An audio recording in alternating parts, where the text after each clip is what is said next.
તો આપણે અહીંયા એન્ટીબાયોટિક પ્રોડ્યુસિંગ બેક્ટેરિયાનું અન્ડરસ્ટેન્ડિંગ કેવી રીતે કરવું એ જોવાનું છે.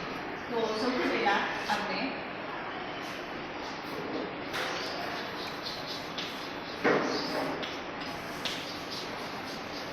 સોઇલ સેમ્પલ લેવાનું છે, કેમ કે આપણે સોઇલ સેમ્પલની અંદર એ ખબર છે કે મોટાભાગના બેક્ટેરિયા છે આપણને અલગ અલગ પ્રકારના એન્ટીબાયોટિક બનાવીને આપે છે. તો અહીંયા આપણે સૌથી પહેલાં સોઇલ સેમ્પલ લેવાનું છે. સોઇલ સેમ્પલનો ફાઇન પાવડર બનાવવાનો છે. ત્યાર પછી 10 ml ડિસ્ટિલ વોટર લઈને એમાં સસ્પેન્શન બનાવવાનું છે.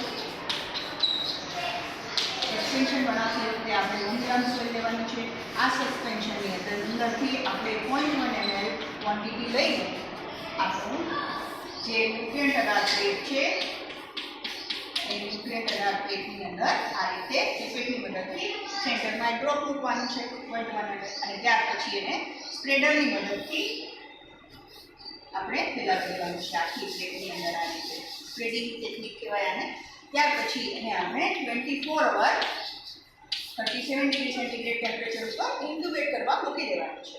હવે ત્યાર પછીનું જે સેકન્ડ લેવલ છે એમાં આપણે શું જોવાનું છે, એમાં આપણે એ જોઈશું કે આપણી જે પ્લેટ છે એમાં ઘણા બધા બેક્ટેરિયા ગ્રોથ થશે, એટલે આપણે ડાયલ્યુશન કરેલું જ નથી, એટલે આખી લોન આપણને આવી રીતે પ્રાપ્ત થશે. પણ આ લોનની અંદર પણ આપણને એવું જોવા મળશે કે અમુક બેક્ટેરિયા છે એ ગ્રો થઈ શકતા નથી, અને એની આજુબાજુ આપણને અમુક બેક્ટેરિયાની કોલોનીની આજુબાજુ આપણને ઝોન ઓફ ક્લિયરન્સ દેખાશે.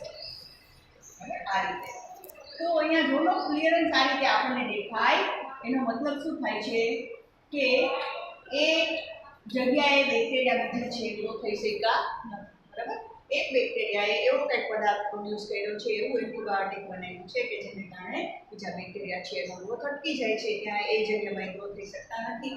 એને આપણે ઝોન ઓફ ઇન્હિબિશન કહીએ છીએ. ઝોન ઓફ ઇન્હિબિશન ઓફ બેક્ટેરિયા કહીએ છીએ. તો જ્યારે આપણને ઝોન ઓફ ઇન્હિબિશન મળે છે ત્યારે આપણે એવું સમજવાનું છે કે જે કોલોનીની આજુબાજુ આપણને આવો ક્લિયર ઇન્હિબિટરી ઝોન મળ્યો છે, એનો મતલબ એવો થાય છે કે એ કોલોની પોતે એવું એન્ટીબાયોટિક બનાવે છે કે જે આજુબાજુના બેક્ટેરિયાને ગ્રો થવા દેતું નથી. ઓકે, તો આ રીતે આપણે આવો જે પણ આપણને ઝોન જે પણ બેક્ટેરિયાની કોલોનીની આજુબાજુ મળે છે એ કોલોનીને આપણે ઉપાડીને એમાંથી આપણે કોલોની કેરેક્ટરિસ્ટિક્સ લખીએ છીએ, એમાંથી આપણે ગ્રામ સ્ટેનિંગ કરીએ છીએ, અને ત્યાર પછી આ કોલોનીને આપણે ન્યુટ્રિયન્ટ આધાર પ્લેટ ઉપર સ્ટિક કરીને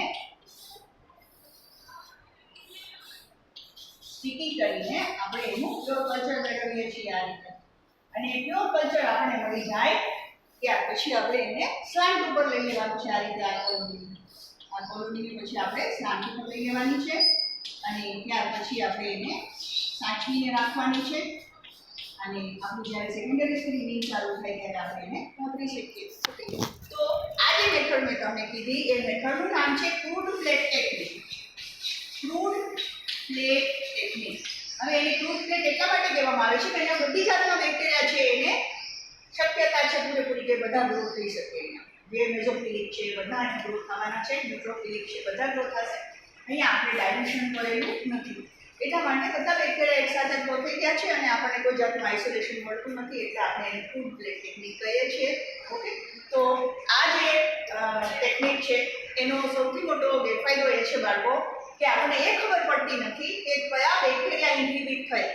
બરાબર, તો આ બેક્ટેરિયાનું આપણે એક મોડિફિકેશન પણ લીધેલું છે, તો એ આપણે હવે પૂરે પછી જોઈશું.